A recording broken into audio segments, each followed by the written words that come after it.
Use the Force, Luke. I'm Chris Spivey. I'm Eddie Webb.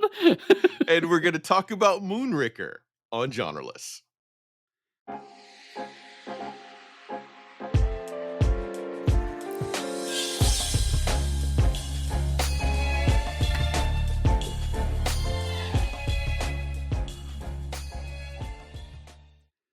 Oh, I love it. I love when I put a quote up and Eddie's reading the quote and I say something totally different. His whole face just changes and explodes. And it's just like, did you remember what episode we're supposed to do this week, buddy? I'm setting the tone of the show off the bat.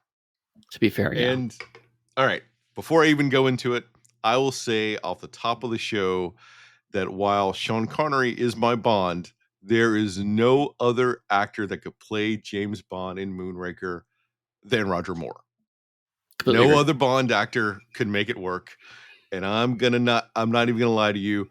Roger Moore makes Moonraker work. Yes. From the top. That's my statement. I was gonna dig into that, but since we're starting here, that's grand because, like, for me, Roger Moore in Moonraker is very similar to the Brigadier in Pertwee era Doctor Who, in the sense of he is the stoic British man who stays stoic despite all of the bonkers bullshit happening around him. I will slightly push back on that. Okay. He is more of the Brigadier when he's with the Seventh Doctor. He's still so stoic, but he quips because Roger Moore, Brigadier from the third era of Doctor Who, doesn't work because he's not quippy yet. He starts leaning towards that. You're right. No, yeah, the Baker, late retired Brigadier is much more the I recognize things are bullshit around me, and so I'm slightly in on the joke now. That's actually really fair. And I comment on it throughout. Right, but it is the same rough archetype, right? Of like the reason why this works is because he just accepts at face value everything happening around him in a way that's, you're right, no other James Bond character could do. Because could you imagine Timothy Dalton doing this fucking movie? It would be unwatchable. He would try to make it serious, and there's just nothing about this movie that would work with that.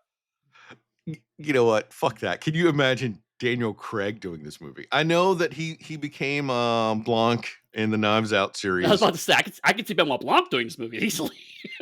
But I mean, Craig's Bond doing this movie. No, he couldn't. No, he would just punch everybody. Yeah, no. The only other one that's close to could possibly do it, and when I close, I mean it's still like miles and miles behind, Pierce Brosnan. Yes, because Remington and Steele, he had that same kind of I'm slightly in on the joke vibe. Yeah. So, but Moore kills it in this movie. I'm not talking about the movie quality itself. I'm specifically speaking about Moore.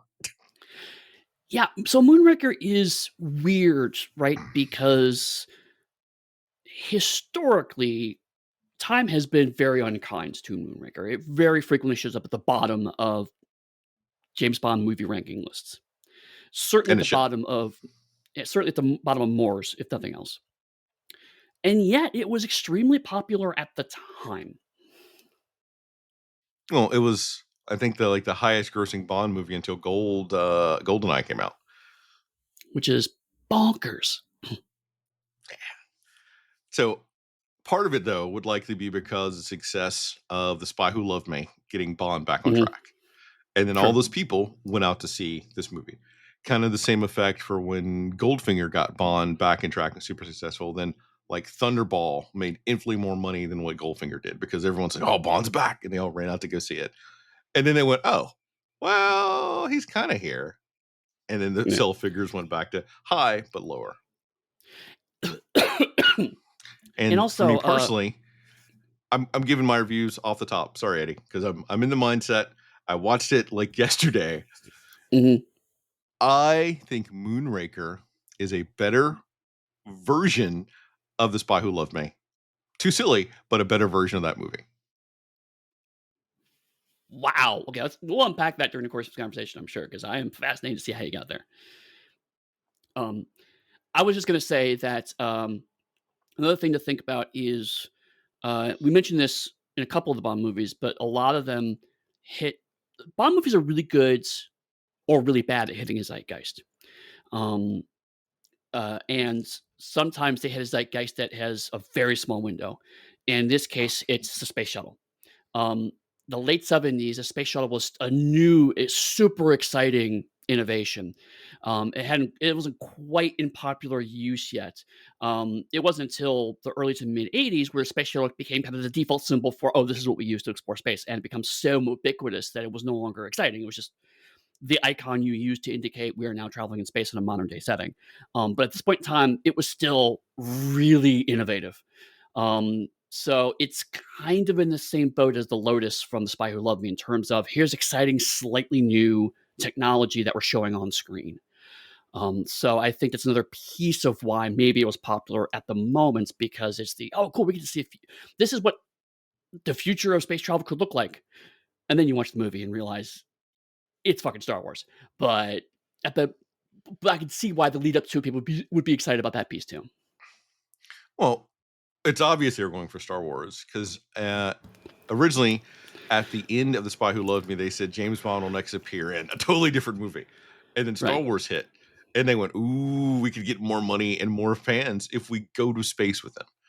And Mhm. that's when, God, as you were saying, like NASA had made some great improvements. Star Wars is out. Bond actually comes out, and I think it has to compete with Aliens. And regardless of what we're going to say about the special effects, the special effect designer was nominated for an award versus the people for Right. Alien, Which but is Alien, of course, won. right. Hands down, Alien won.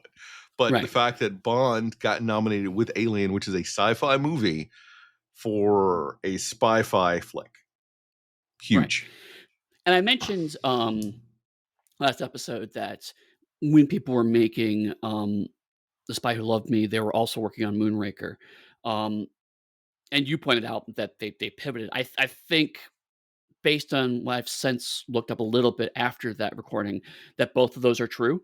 So some of the scenes we're going to see in this movie were designed for a completely different movie, and they rewrote around the props and the hiring they'd already done. So you will see some pretty obvious seams at points where it's like, why is this in a movie about a space shuttle kind of thing?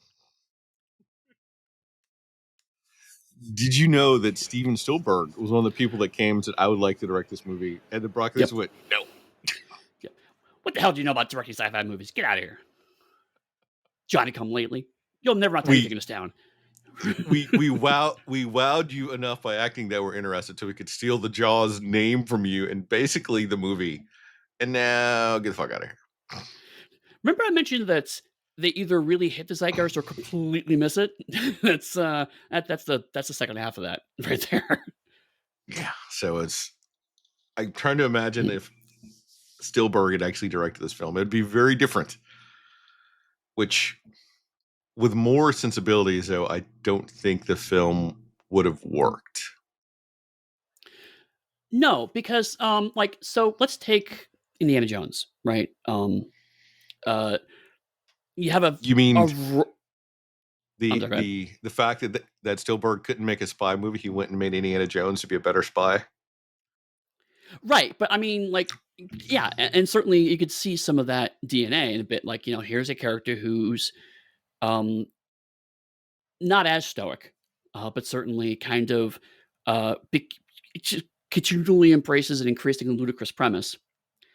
Although, let's be honest, Harrison Ford's a better actor, and so he sells that concept a bit better than Roger Moore does, because he does inject very small moments of emotion, whereas Roger Moore doesn't do that, um, because he just doesn't.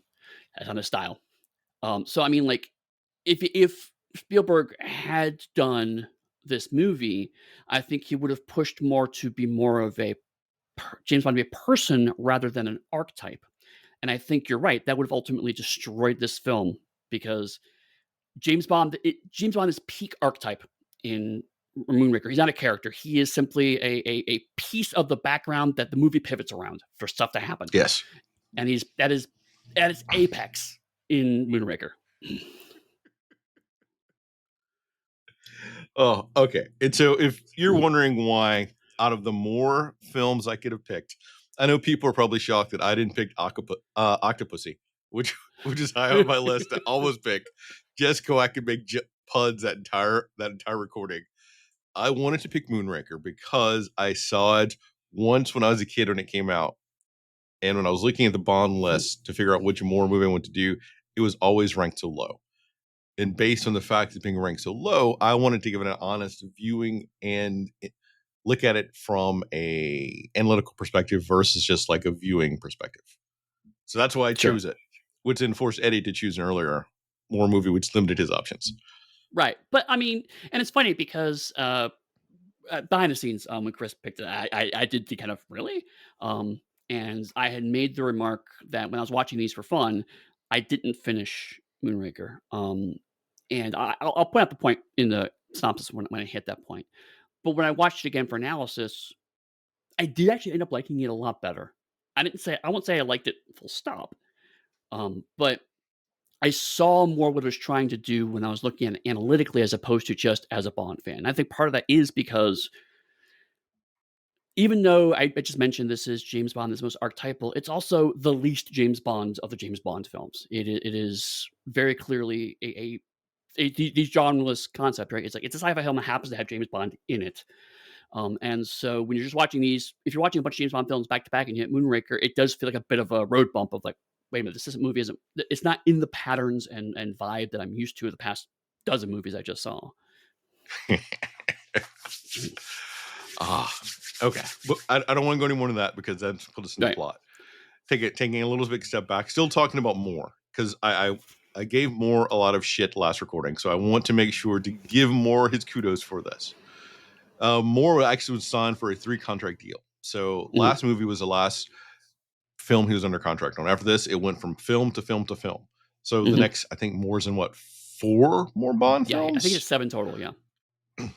He actively made choices to keep coming back and signing to be on those because either Mhm. he enjoyed it or something about it enough, or the money was good that he wanted to do it. So I'm fascinated by that fact, given how Moore is older now and he continues to get older and older for all those Bond movies and do less and less action beats, which makes it harder for viewers to believe the character is doing X or Y with like the stuntmen and everything else. Because of the time they weren't using special effects, which is going to be very important in the opening scene when we get there. Right. Um, me knowing what's coming up with Roger Moore, I could see a little bit more reliance on stunt doubles in this movie. Um, it's not until you get to, like, Octopussy and beyond that where it's, like, it's almost a joke where, like, you know, the audience going, "Hey, we all know this isn't Roger Moore doing this, so just kinda go with us on it." Um, we even in the last movie, we did talk about how even then if you know it, it's still easy to find it, and because we were able to decouple, look at all this great stunt work because it's pretty clear it's not Roger Moore. This one, weirdly, it's harder because there's less of it, right? There's not as many overblown action scenes that necessarily center around Bond in a way. A lot of stunt work's more the traditional. Here's a fight scene, so we shoot the fight scene in a way you can't see the performer's face, kind of stunt work, rather than flying off a fucking cliff with a, you know, skis style of stunt work. Um, but yeah, no, certainly, if I remember correctly, one of his conditions for subsequent films was he had less and less stunt work to do because he was getting older.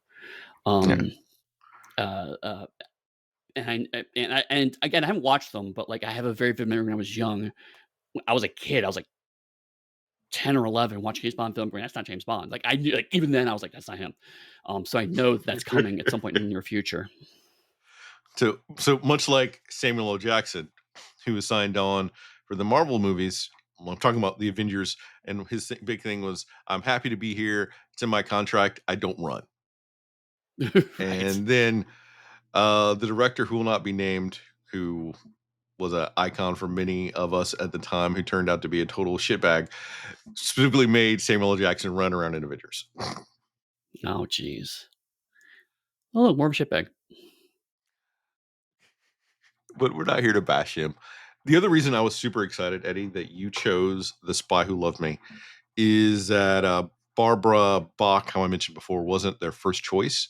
It Mhm. was, I think, their first or second choice was Lois Childs, who plays Goodhead in this film. So we get to Okay. compare Barbara Bach versus Lois Childs. So It was Triple X also versus Goodhead. I don't know which one's better. and Oh, and, uh, yes. and It's also it's the like 4 in the unintentional Jaws morning, and I already duology. got to make that joke. Oh my Right. Well, yeah, gosh, it's James Bond. It's gonna happen. But it's also the unintentional Jaws duology too, which ended up being nice. Jaws. All right, let's talk about Jaws. So originally, the director of the last movie, I think, thought Jaws was going to be so successful, so that's why they put in like little scene of Jaws in the movie swimming away. Mhm. And during the course of it, they got so much fan mail and everything else that they added Jaws to this film, and they got a Yep. whole bunch of fan mail from kids saying, "Why can't Jaws be a good person?" Okay. And that Mhm. influenced the character of Mhm. Jaws. Right. Yeah. Jaws.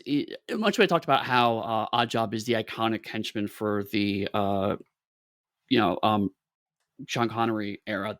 Jaws is the iconic henchman for the Roger Moore era. But I think he's iconic purely because he was in 2 movies. I thought the iconic villain slash henchman for Bond movies would be JJ Pepper, who we didn't cover Oh in any of god, no, these. thank God, no, I hated JJ Pepper so much. For those that don't know, JJ Pepper was an American Southern sheriff, marshal, I'm not sure which. He Um, was a good old boy, Eddie.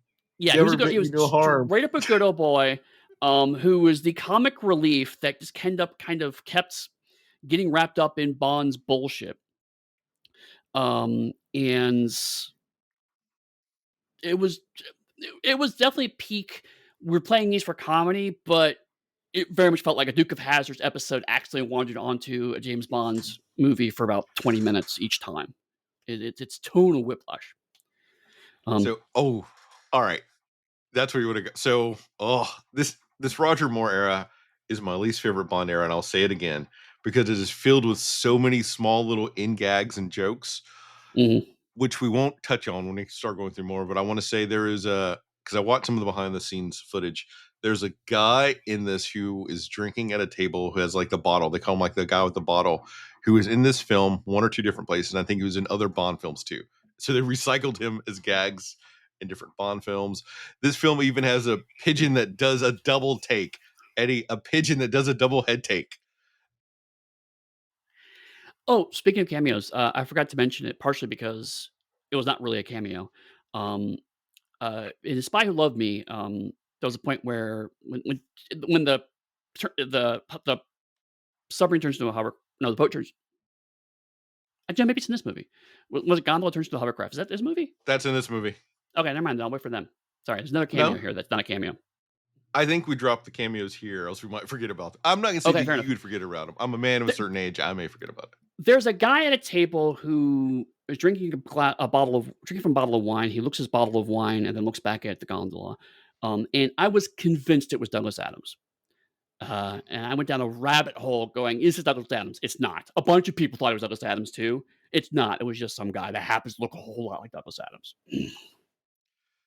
Did you know that Albert Broccoli is also in this film in one of the scenes? No, I didn't. Yeah, he's a man that appeared at St. Mark's Square wearing an untucked light blue shirt. Very descriptive. Hey, I looked that one up because I wanted to see it. Back to Jaws real quick. I will point out Jaws has appeared in another James Bond property as well, and was very central to that one as well. Which Do was? you know what it is? I do not. The amazing show in air quotes James Bond Jr. Oh, I thought you meant an actual James Bond show, not like I knew that one. Oh, Yeah, no, he was a James Bond Jr. along with Odd Job and Oracle Finger, but they were not part of Spectre because again, they didn't have the rights. They're part of Hive. did you know that the actor who played Jaws was also attached to the Marvel franchise? What did he play in that? He was cast and did filming. It was almost the Incredible Hulk. Really? but they said we want someone with muscles, and so they went with Lou Ferrigno instead. Oh, okay. Yeah, that makes sense. Yeah, I was about to say he would be pretty old, but then no, 70s one that makes a lot more sense. The Lonely Man. That's right. That's weird. That's the second time this week someone has talked about the 70s Incredible Hulk show. Because it has the most epic song. That Lonely Man song is so sad and catching, Ta-na-na-na. and it Yeah, pulls it you is. in. I will always remember Bruce Banner walking down that street by himself, with a little backpack, all sad. Yeah. That is a show that I have never watched since I was a kid because I guarantee it will not hold up. So I'm gonna preserve my memory. It's the same reason I don't go back and like rewatch the Bionic Man or the Fall Guy, because I saw those as Yeah. kids with Lee Majors, and I enjoyed him as a kid. Now I'd be really really scared. Although I Bionic Man and Bigfoot, I just saying. I have since watched Knight Rider and recognized that it does not hold up. So I that one's already been broken for me. Now that we now made my Bionic Man and Sasquatch joke. If anyone wants us to cover the Venture Brothers, let me know, because if I remember right, they show up in that. Amazing. That sounds very good. That sounds like a Venture All right, Brothers we're thing not though. here to talk about that. We're So Eddie, the thing about the movie also, do you know that this movie cost more, I think, than all the Sean Connery movies put together, plus a George Lazenby movie? It cost more Wow. than the original three movies, the original three Roger Moore movies. Wow. That's bonkers. I mean, given the amount of special effects works, I guess I can see that, but that is a staggering amount of cash. That's why there's a scene that like everyone pans where it, like has like 7 Up signs and everything else when he in that piece. That's why Yep. there's so much advertising and like promotional stuff all over it, because they need the extra money to pay for it.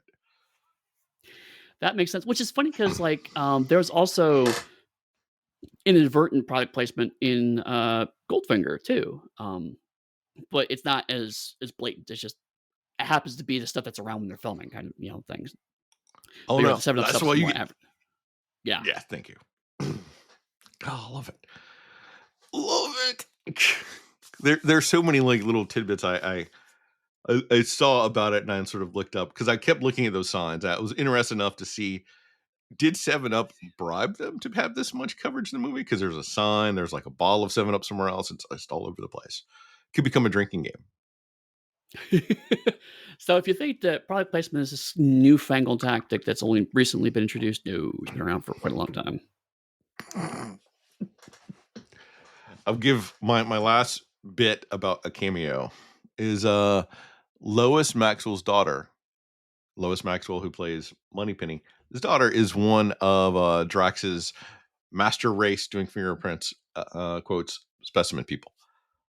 Well, they need a lot of women, but that's cool actually, that brought her daughter in.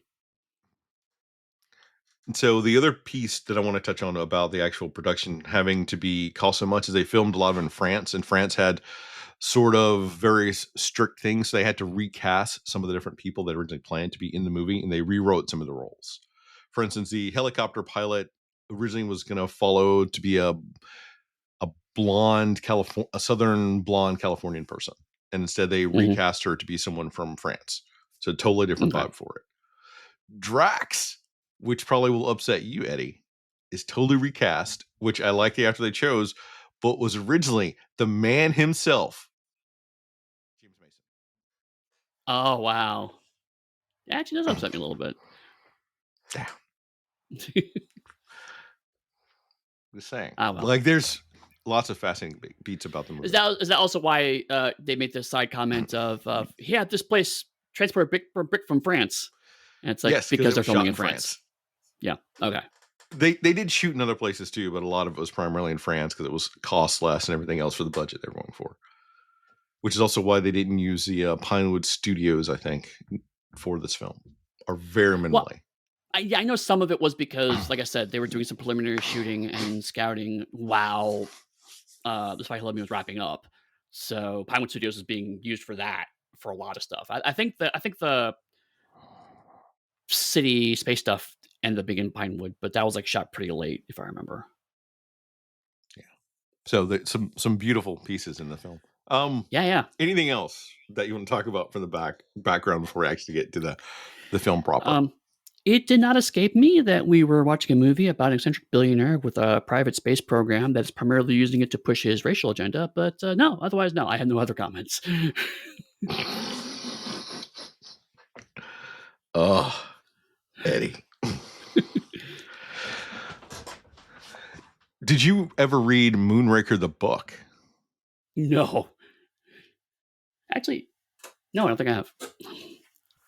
The little bit I remember, and oof, is it in the book? I want to say it was like 54 or something that Fleming wrote it.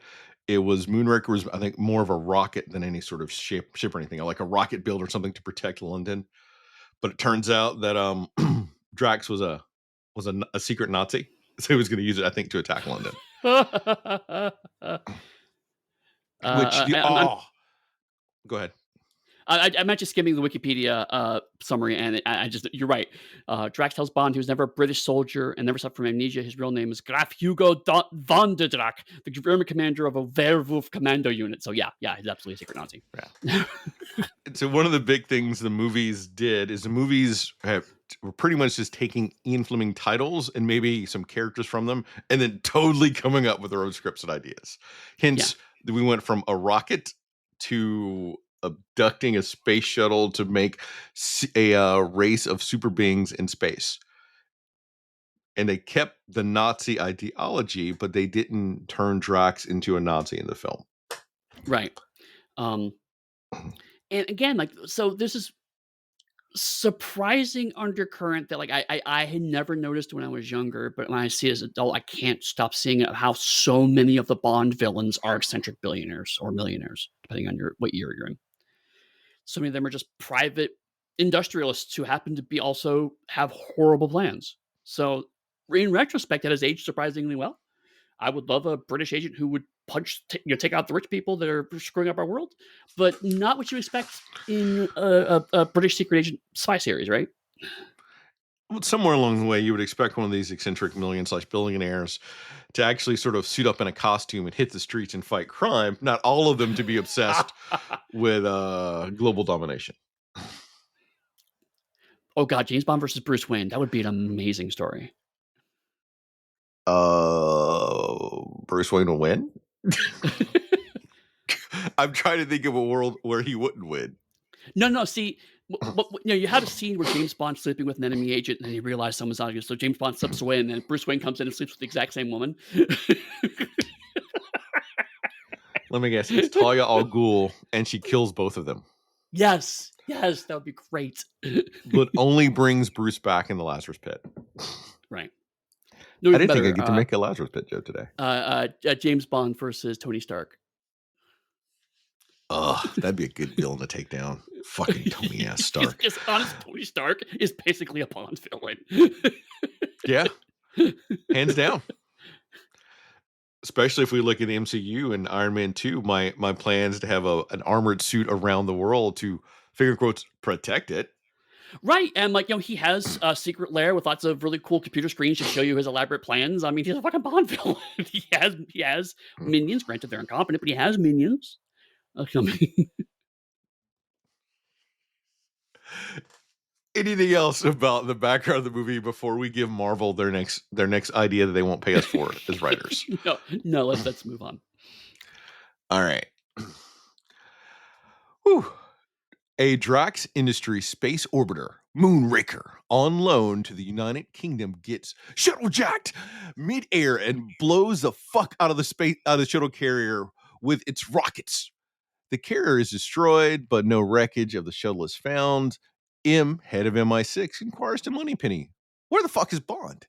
And she responds with a quip about his on his last leg. Then we get a quick cameo shot of James going up the leg of some sexy looking chick aboard a plane. Then we get a quick combat. And mother fucking Jaws throws Bond out of a plane. Bond steals a parachute from the murderous pilot of the plane, only to have Jaws catch up with him mid-flight. They have a scuffle, and Jaws flaps his arms like Wile E. Coyote falling off the side of a motherfucking cliff to land in a circus tent and bring it down the house before opening credits. Right. So we get a weird blend of the two James Bond cold opens. The cold open of something has happened off screen before James Bond gets involved, and James Bond is on an unrelated case. This is kind of both of those, and neither really works. Uh, because I mean, on the one hand, to your point about this is a remake in some respects structurally of The Spy Who Loved Me, we have the opening very high flying stunts. But the reason why I didn't put this up with the ski stunt is because it's visually far less interesting. It's just a couple of dudes flapping around in midair. And then you're right, it's just completely ruined by the sight gag of Jaws trying to Wile E. Coyote out of falling in, and the tent somehow allows him to survive his fall. That's just a thing that people can Oh, do, apparently. this is where I have to screw with you, my friend. I loved this midair fight more so than the ski scene from the other one.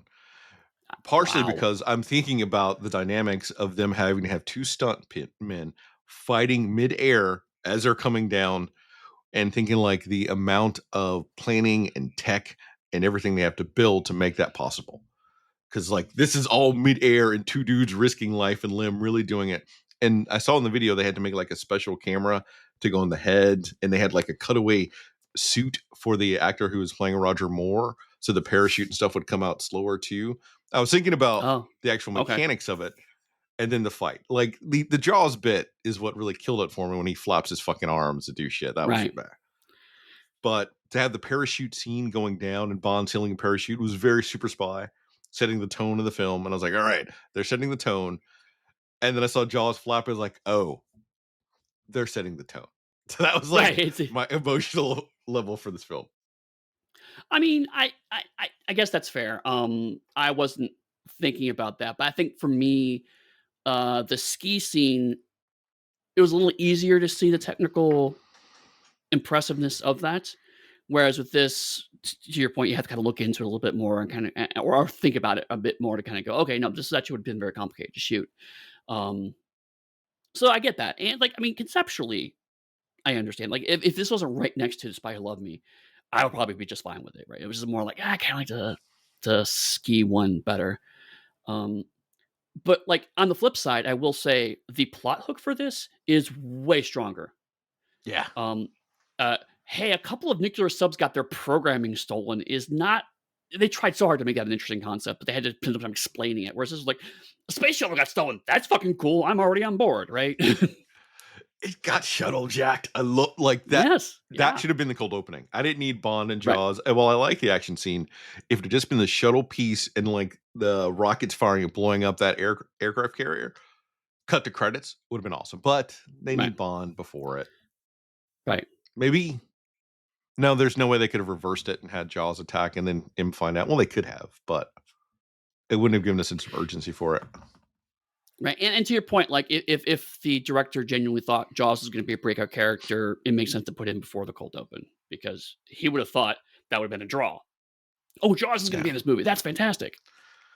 Well, they knew he was because of all the fan mail they got and the kids and Right, everything else. That's right. why Jaws has a turn and becomes, I'm not gonna say a good Oh, we'll get person, there. but We'll get there.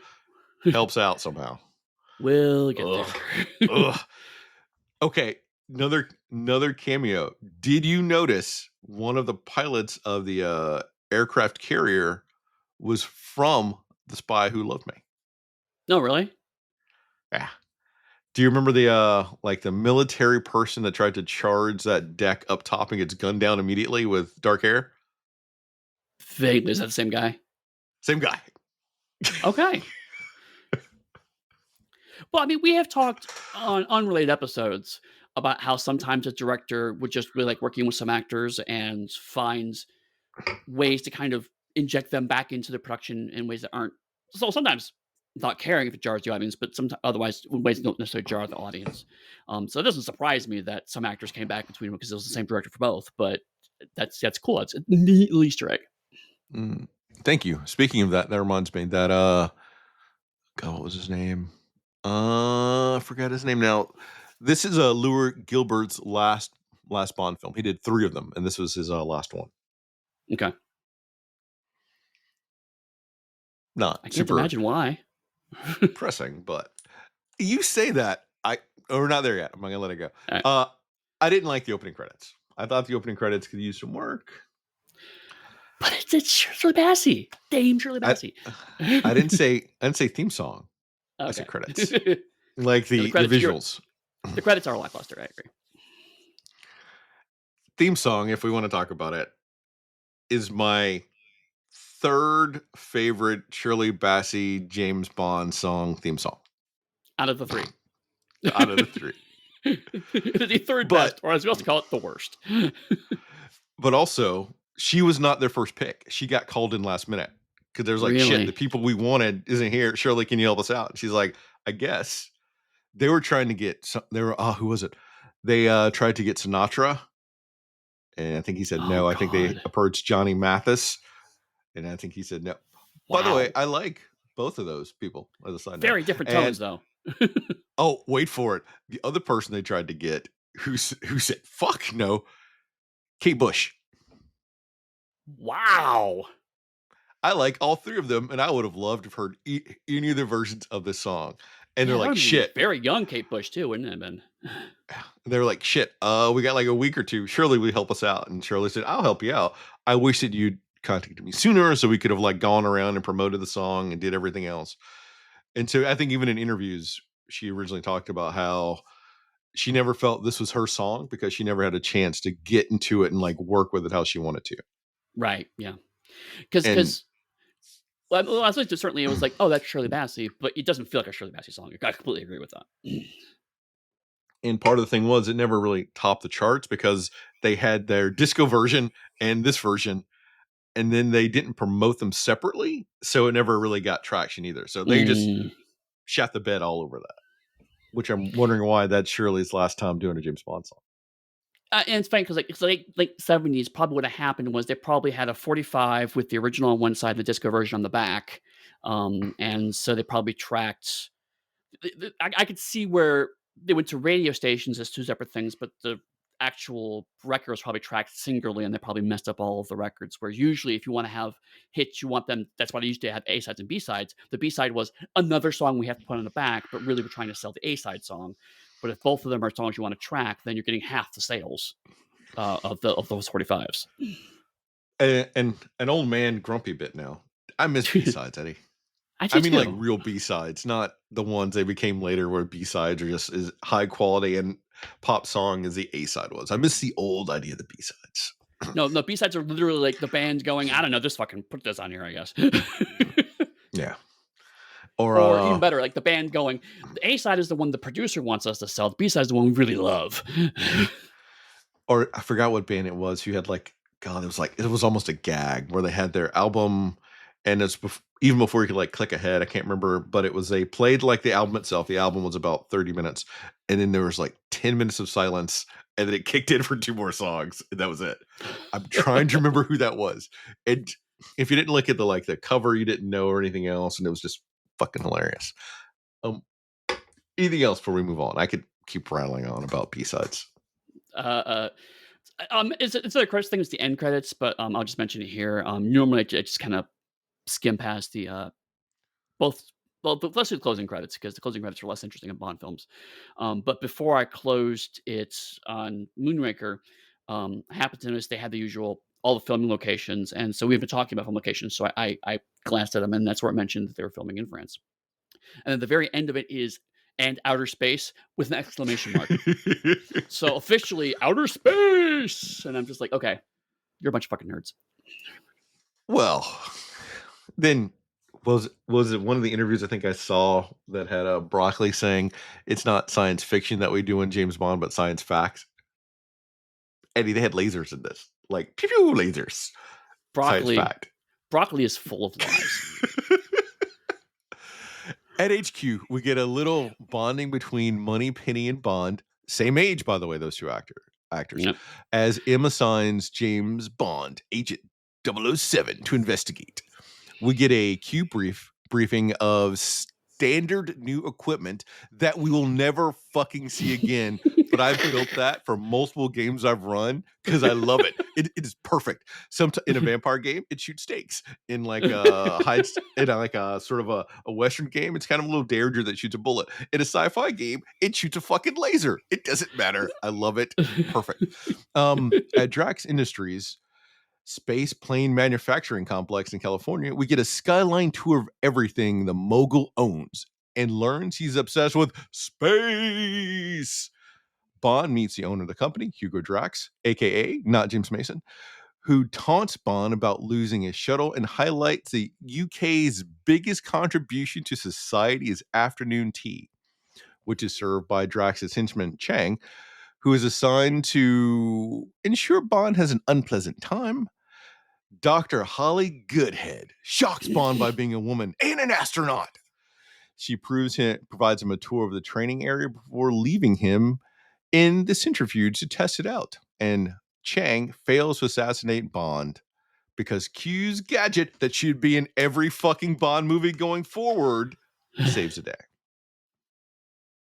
By the way, Eddie, do you notice that Bond does not have a Walter PPK in this movie? Poo-poo! No, I think his only gun is the hidden under the cuff gun, right? Yeah. Or guns he picks up from other people. Wasn't there, I could be misremembering this, but I felt like there was a point in time where James Bond was being more and more seen as a quote unquote family movie franchise, which is hilarious to me on a level of levels. And so they're worried about kids emulating James Bond shooting guns. I could be misremembering this all, but I don't remember that at all, but I could see it with this movie. Right. Maybe that's why I'm thinking until he picks up a laser gun. Right. But it's not a real gun, see. It's just very clearly a prop from Star Trek, the original pilot. But anyway, you're going there. It's the original phaser from Star Trek. Eddie, where's the wrist gun in all the Bond movies going forward?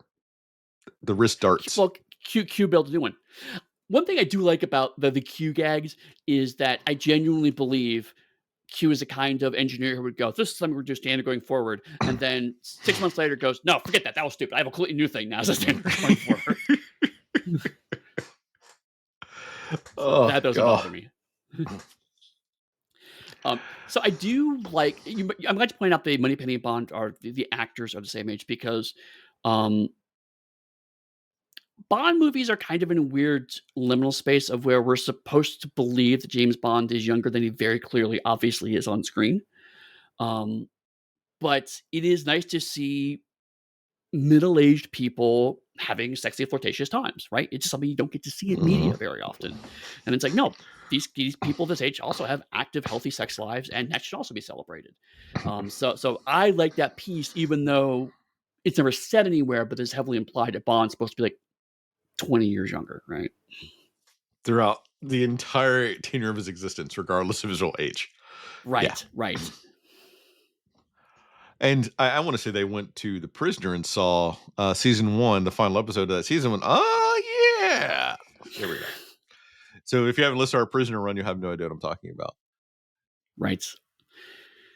And so, yeah, so we have a foreign national who's a billionaire living in California who's obsessed with space. Yeah. And has a massive complex and a whole bunch of employees and henchmen and talk shit about the British. Mm-hmm. Yeah. I don't know why you're making similarities to anything, Eddie. It's never happened before. I know that shows you just how fantastical this movie is because it's completely implausible concepts. Speaking of Hugo Drax, which did Drax from Guardian of the Galaxy come first, or did Hugo Drax come first? I want to say Hugo Drax did because he had been written by Ian Fleming. Yeah. In the 50s. In that regard, yes, he absolutely did.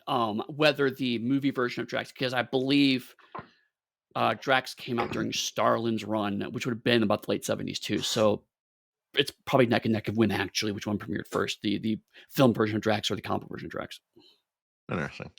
Not my real point for Drax though. So Drax here already knows who Bond is and everything. We skip over all that pretending and whatnot. So does that mean that Drax should technically be part of Spectre because, minor spoiler, later he calls a henchman hotline to get like a new henchman brought in.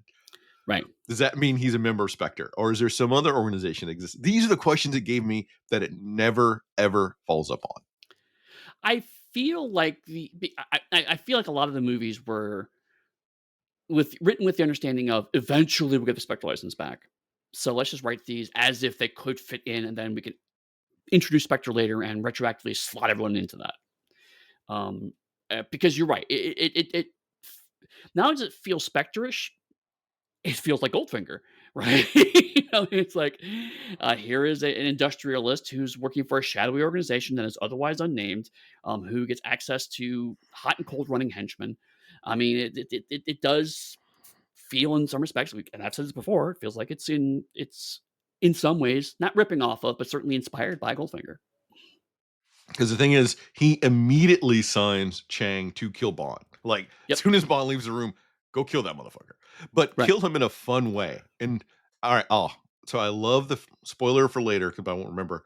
Is the fact that he specifically states, "You continue to elude my efforts to give you an amusing death." That is the only Yes. reason Bond has lived throughout the course of this movie because he doesn't want to shoot him. He wants him to die in a fun way. Right. Peak villain.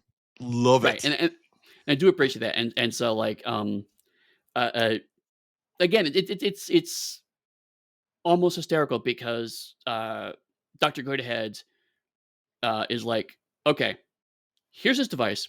Here's how it's perfectly safe, and then I will explain to you all the things that could possibly go wrong with it, and explain that none of those will possibly go wrong. And we, as the audience, going, of course they're all going to go wrong. And then it proceeds to do so. And then when the centrifuge gets when it speeds up, they just speed the film up like it's fucking wacky races. But then they blow air on Moore's face, though, so you can see that it's real. Yeah. Oh god, I love that. The gurning is amazing. Okay, since you did bring this up, I've not complimented Moore's acting. There, because I'm not a huge Roger Moore fan. I've made that obvious. But when he's getting in the chair and when Bond gets in the chair and Goodhead's explaining what's going on, you do see that Bond is a little bit afraid of actually getting Yeah. in the chair, but he's trying to like blow it off like it's nothing. And through the course of the centrifuge failed assassination, he does look more and more scared. Like maybe I will not get out of this one. Right. The other thing I will give more a bit of credit for, is since we're in the same scene, is when he realizes Dr. Goodhead is a woman. Which, side note, he's James Bond. He knows tropes of his own films. If someone has last name Goodhead, you have to have known she's a woman by now. But regardless, um, I if think it would have been a revolutionary move in the 70s if it had it been had a been a dude man. and it followed the exact same model and Goodhead fell for Bond's magical penis. See, I agree, completely agree. But regardless, um, uh, Moore has never shied away from the fact that Bond is a bit sexist and leans into that. Like he has a brief moment of looking genuinely surprised before he quickly covers it up and immediately switches to, okay, now you went from someone who is subordinate to the person I think I need to talk to now someone who I can seduce. So like Bond has two uses for women, and he goes through both of them in a couple of seconds. But like he doesn't quite ever make it creepy because he's James Bond, and that's not what we want out of him. But certainly he's not afraid to occasionally push that boundary a little bit. So like he's dismissive of Goodhead until she has to follow up with actual knowledge, which is a very much a thing that women in sciences have to do on a regular basis to men. Yeah. So that was a very real feeling. My wife is an anthropologist, and she's constantly having to justify her expertise to men. And so I saw that it's like that is a very real moment, especially in the 70s. So like that was a cool moment, and Moore was not afraid of coming across as this very slightly unsympathetic to help Goodhead establish her character a bit more. To I have different thoughts on that now. Um, Part of it for you say not creepy. One of the two or three From a points 70s later, perspective. two or two or three points later, even from the 70s perspective, Goodhead specifically mentions how familiar Bond became with her against without Oh, yeah, her yeah. having the same thing. So, like, that's an iffy line. Okay, let me. Eventually, I she was talking about goes in and that they scene, have a but you're relationship. right. Okay. I was talking about in that scene, but you're absolutely right. Later on, it gets harder. Which again, I'm seeing some of that kind of second wave feminism of the movie kind of going, okay, maybe how Bond has acted the past 10 films is not actually okay, but we can't completely take it out off the page because that's what people want to see in James Bond films. So how do we navigate that?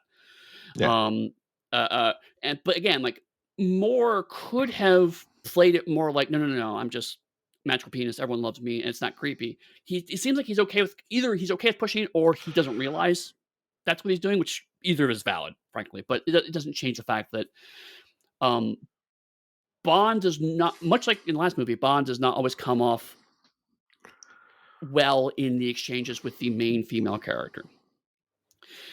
The flip side to all of this, I'm saying, is that we unfortunately start to find that we have now solidified the Bond woman's role as being the smart one to Bond's the punchy one.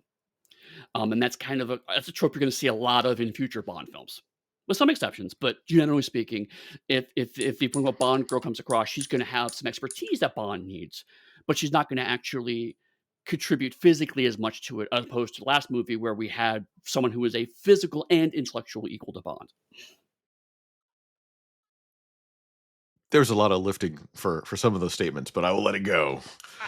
Equal to Bond. I didn't make that very clear because also All right. if it's not been clear throughout all this discussion so far, Bond is not a smart man. I want to point that very much out. We're too You know, early in the summary right now for something I'm gonna ask you, but I'm gonna ask you really soon.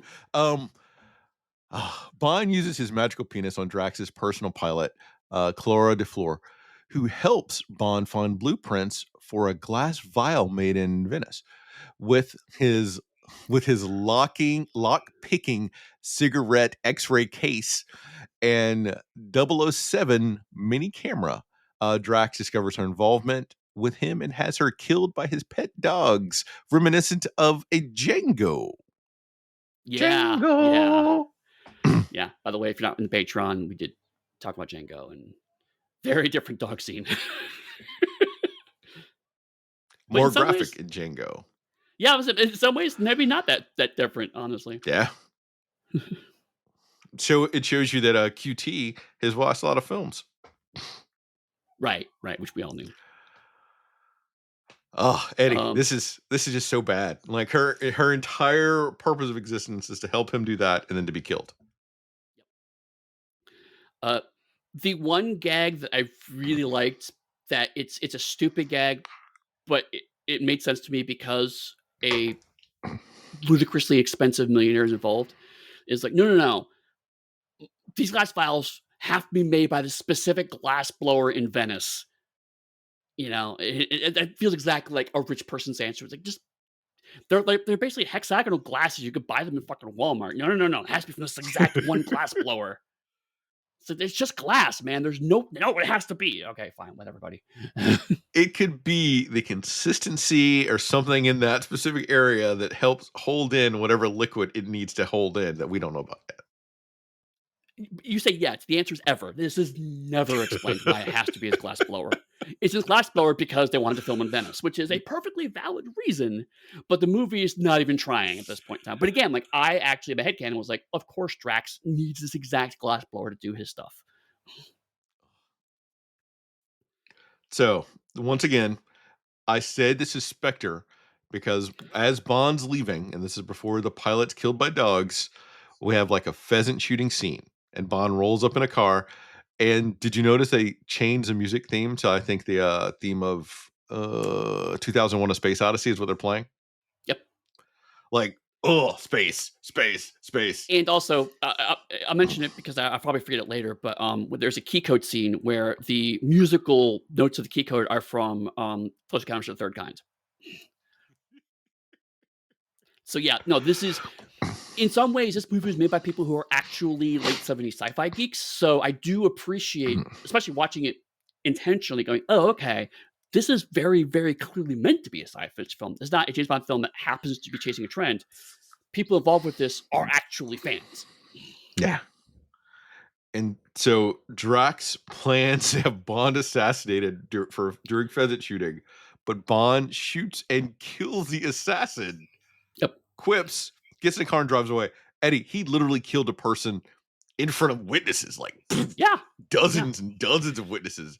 And And then flat Drax out is like, says, and then plus Drax even gives him an out. Oh, looks like you missed. And then he goes, "Did I?" And then the guy falls over. It's like you could have just said, "Oh no, I accidentally shot somebody. I'll go get the police." Do do do do do. But no, Bond's like, "Nope, I fucking murdered that guy. Come and get me." nothing happens.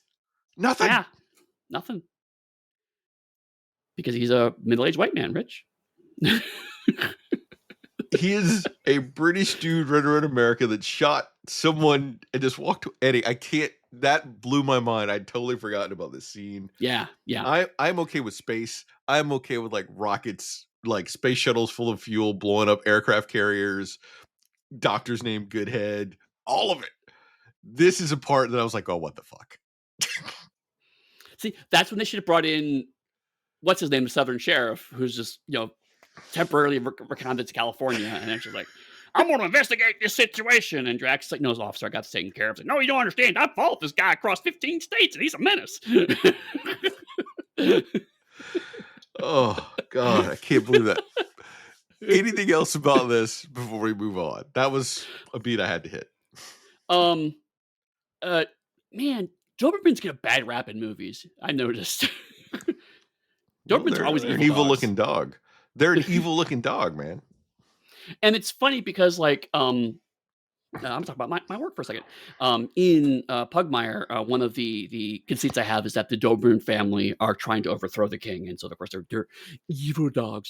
But I, I immediately was like, "Let me undercut that," and so the younger son is actually trying to redeem his family's honor and blah blah blah blah. But then I saw this and I was like, "No, Dobermans just always cast as evil in movies. I mean, you never see a good Doberman in a movie." Yeah. And there's so many different conversational points we get into about it. I'm not sure how deep you want to go into all of that right now. We can totally like deviate and just talk about that if you want. Oh, I mean, the fact that, dogs that traditionally have dark colored fur tend to be perceived as evil as opposed to dogs that have light colored fur, like yellow as a random example, which corresponds to blonde in humans. Yep. Yep. Look at that. You shortcut an entire like hour-long conversation, Eddie. What are you doing? It's almost like I've been thinking about how dogs are perceived by media for the past 10 years of my life. Yeah. And Dobermans are actually really great dogs because I had an uncle that had one when I was growing up, and that was his dog. And it Mhm. was smart. It was loyal. It was cute. Yeah, and it's funny, like, 'cause I've met a few Dobermans, and yeah, they're always generally pretty sweet, whereas opposed to German Shepherds, let's stay on topic here, German Shepherds are all fucking crazy. Yeah. And fully enough, though, I don't think I've ever met anyone that's owned a golden retriever. Weird. Um, in Venice, Bond encounters Goodhead and observes her sneaking around a door near the glass factory and is then chased through the canals by Drax's henchmen. He returns to the factory at night in his best stealth gear to investigate and discover a secret biological laboratory and learns that the glass vials are to hold a nerve gas deadly to humans, but harmless to plants and animals. Chang attacks Bond, but Bond throws him through the stained glass clock face of the St. Mark's clock tower, killing him during the fight. And quips a bad No, quip that's not quite right from Casablanca. Bond finds evidence right, that Drax is moving his operations to Rio de Janeiro. Rejoining Goodhead, he deduces that she is a CIA agent spying on Drax after going through her gadgets. Drax gets Bond suspended. Bond has saved one of the vials that he found earlier as the only evidence of the now missing laboratory. He gives it to M for analysis, who permits him to go to Rio de Janeiro under the pretense of being on leave. Covered a lot of ground already. yeah, yeah, so yeah, this This is is the where, gondola. Jesus, fuck the gondola. but Um, that scene like that, oh, that the water actual fight, chase is good. Yeah. fucking beautiful. No, no. One thing this era has me really conflicted on is the actual action chases are generally, as a whole, in Roger Moore's era, pretty to really good, right? Um, The problem is we're also at peak vehicles have gadgets for random fucking reasons as well. because he wants to be John Pertwee. He wants to be the third fucking Doctor, hands Yeah, down. basically. Oh, We think are about we if are John in Pertwee had actually got cast as James Bond. well, I know that, I mean, I we it's well known that, part of the reason why Third Doctor was written the way it was because they were ensemble chasing James Bond. They Well, wanted the budgetary James Bond and reasons. Doctor Who. They wanted James Bond on a BBC budget, which is hilarious for a lot of reasons. But Pertwee wanted to really push that angle of it. So that's not a surprise. But I mean, yeah, we're in the I spend a hero point and retroactively my vehicle has this gadget era of script writing. Yeah.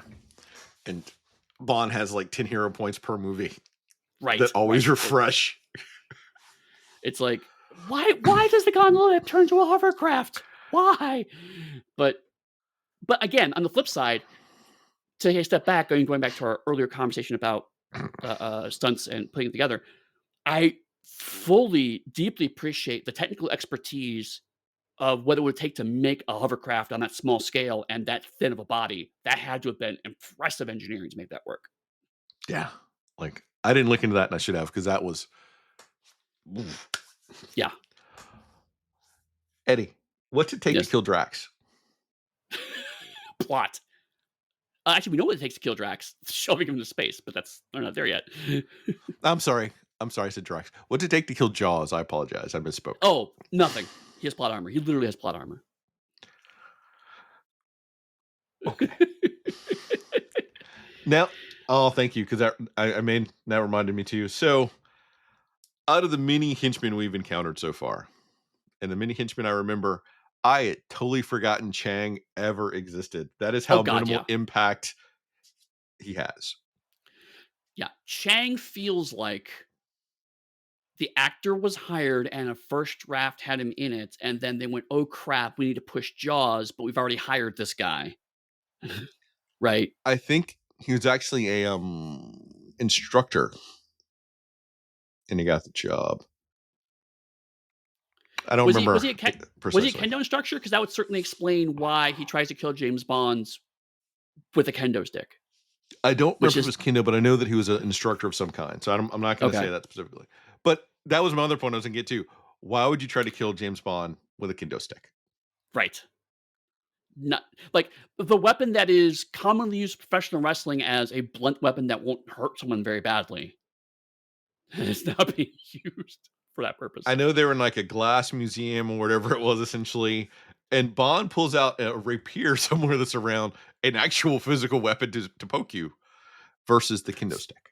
Hilariously, because I was watching with subtitles, so I was able to catch some of the background chatter that turned out to be plot relevant in this case because when he's going through Drax's museum, glass museum, not Drax's museum. Is Drax own a museum? I don't remember. Anyway, there's a glass museum in Venice that he's going through, and there's an instructor who's giving a tour, and she makes a passing comment at one point in time with Bond sneaking around of a glass hilted sword, the only glass hilted sword in existence, and that's the sword he pulls out. And so I'm like, okay, they somehow tied them together, but then I'm like, wait a minute, the kendo stick again, blunt force, lots of kinetic energy going through that. So the first time he blocks that would have shattered that glass hilt like immediately. Hmm. I didn't catch that piece, and yeah, interesting. Yeah. Maybe So I don't know. I got nothing. no, so it's like no, it came out that on the one hand it was like okay, actually did set up the Chekhov's sword, but like paid it off like literally 5 minutes later. Um, and came up with an explanation as to why it would be in a glass museum, but also if you take a half second to think about it, it's kind of a dumb answer, you know? So, and you know what? I was questioning why he would attack him with a kendo stick. At the same time, permanent thought, but then I thought, you know what? I just saw James Bond murder someone in California and walk away like there was nothing. So obviously it's okay. Right. And then also, again, in this case, threw someone out of across the window, watch him fall to his death. People saw him do that and then look up to see him leaning over to confirm it and then walk away. So again, murdered a second person in front of witnesses. This time in But he's Venice. higher up, Eddie. So maybe no one saw him. They probably heard that quip though that he threw down at them. Right. Oh. And I still stand by it. I think Moonraker is a better version of The Spy Who Loved Me overall. We're not there yet, but I'm going to reinforce it one more Okay, time here at this okay. bad moment. Um, I just want to say real quick. One of the few things I do like, we don't see this very often, is M giving Bond leave to go off book, because traditionally in a lot of his movies, M is the guy who has to rein Bond in. You know, no, Bond, get Bond back over here. Where is he at? Well, he's supposed to be on his mission. He's sleeping with somebody. So M is usually the authoritarian who has to rein in the quote unquote rogue agent that Bond frequently is. It was kind of nice to see this moment where M's just like, okay, you're suspended. Where do you want to go on holiday? I want to go to Rio de Janeiro. Huh? That's nice this kind of year. Better come back to me and then leave. It's like M knows exactly what's going on and gives him tacit permission to do this. And it's like, okay, it's a side of M you don't get to see in this era of movie very often. So that played really well. But it's also because that was this actor's last time playing M, and he was Mm. older, and he passed away. I want to say a year after this or two, but like right before the other one happened. Oh wow. Okay. So that may have also been part of it, where it comes up more of like a paternal relationship at that point. Give him one last chance to kind of go off on a nice sweet note before. Yeah. Yeah. To Okay, some that makes extent, sense. the paternal nature of that feels closer to how it will later on with Judy Craig, Judy Dench Judi and Dench. Daniel Craig. Yeah, exactly. That's actually what I was thinking. It was like it felt more like the Daniel Craig Judi Dench relationship with M. Um, but as I say that, the flip side is James Bond's master investigator figures out they're in Rio de Janeiro because of all of the crates that very clearly say in big bold letters Rio de Janeiro on them. It's I don't know if there's so much investigation going on in this Bond film as him just showing up and someone saying, "Hey, here's a clue for you. Go here." Right. He's being smacked in the face by clues every place he goes. And the utter carelessness of Bond too, by the way, leaving out that vial that killed those scientists killed themselves with. Yeah. Um, Bond has more sexy time before survive. You know what? Is that where I want to be? Or did I jump ahead too much? Yeah, that's where I No, want you're to right. be. I skipped my joke though about Bond throwing a hat like Sean Connery. That was in my notes. It threw me off, but I'll let Oh. it go. Bond has more sexy time before surviving attack by Jaws, Chang's replacement during the Rio Carnival, and on the Sugarloaf cable car at the Sugarloaf Mountain. Goodhead and Bond battle Jaws on top of the cable car before the killers crashes. He is rescued from the rubble by Dolly, a young woman with blonde hair. And the two instantly fall in love after they throw off this huge metal piece, obviously showing both of them have superhuman strength. Drax forces capture Goodhead, but Bond escapes by going down the most promotional tour route you've ever seen. He travels via horse, a la the man with no name, to another mobile MI6 headquarters, where he learns that the toxin comes from a rare orchid indigenous to the Amazon jungle. Oh my god. So, okay, so, we have Jaws biting through another cable. Dun, dun, That's dun, his dun, dun, dun. whole shtick. Um, the fight on the cable car is not bad. I'll give it that. Do you know that The one of actual the stuntmen almost died? I believe it, because it was the '70s Because and these kinda I things think didn't he was exist. fall. I think he was falling off, and they couldn't actually have suspenders on him. And he said during the interview, he's like, "I just had to fully go with it, or else I'd be dead." Wow. Wow. Um, but yeah, then, Dolly, ugh, this whole subplot. Jaws just needed to fall in love, Eddie. And Dolly and Jaws and that eye contact. Dolly is a very attractive woman, Eddie. I'm not gonna lie. I Well, know what sure, Jaws is but, thinking. I mean, but see, that's not necessarily a valid argument because literally every woman in this movie is attractive. So, Well, how many of them are attractive when they look at Jaws the same way he looks at them? yes, but my point is like she's an attractive woman is not a fair metric in a James Bond movie because that's the default. I'm saying So, actually, joking aside, originally they wanted to cast a woman who was taller than God, Richard is his first name, I don't remember his last name, Mm, than Richard, and he was like, "No, you need to cast like a shorter woman," because he's like my and he gave them example, like, "My wife is a shorter woman and everything else, and that's how the dynamic will work better." And they're like, "We really wanna cast this tall woman." He's like, "No." And he's that was a right. smart move. Yeah. So that's why I they mean, cast that actress. regardless of my frustrations with the subplot, it's meant to be a comedic, well, until it isn't, but it's largely meant to be a comedic running joke through the movie, and so you wanna have a strong contrast between these characters to accentuate their differences. So, yeah, you want height difference, hair color difference, to really accentuate just how diametrically different these 2 characters are to each other. So that all completely makes sense and is exactly how it should be. It's just the whole trope of all a bad man needs is a good woman that just is not good. Oh, I don't have a lot for this other than to say that as soon as I saw Roger Moore and his, Clint Eastwood get up, I heard the word "harmony" go through my head again, and I saw my boy, Patty McGowan, in a Western, duking it out. Doo, doo, doo. Watch these 2 movies made me wonder, is there a running joke in Roger Moore movies where he is riding something and wearing dress indigenous of the region he is in? Because last movie, we saw him in the Lawrence of Arabia garb riding a camel. This movie, we see him wearing the Western gear and riding a horse. And it's always like just for the purpose of riding it and then immediately change the costume again. There's for no other reason why he changed clothes except for to be in that scene. I don't know, but I do think there were a lot of gags with him in costumes, so that maybe actually be a Right. solid recurring theme. If we were gonna watch another Roger Moore film, maybe we would have found Right. out, but, Right. But spoiler, we we're won't not. know. Or no. I was surprised to see 2 completely different MI6 mobile location jokes in this movie. Ah, but this is a real Q scene, though, and this is a Q scene I love. So now Mhm. it makes me really curious, though, because I was getting used to seeing the Q scenes from, I guess, from Brosnan later, where Q shows up. We have one big Q scene and teaches you the gadget and leaves. These Right. Q gives you one gadget, talks about it, and then you get a later scene that's more of a Q based scene with people, and Yeah. we see that they've developed lasers. I don't know why they're showing us Q has lasers, Eddie. Pew pew pew pew pew pew. And that guy got just really into shooting that laser when he was just demonstrating it.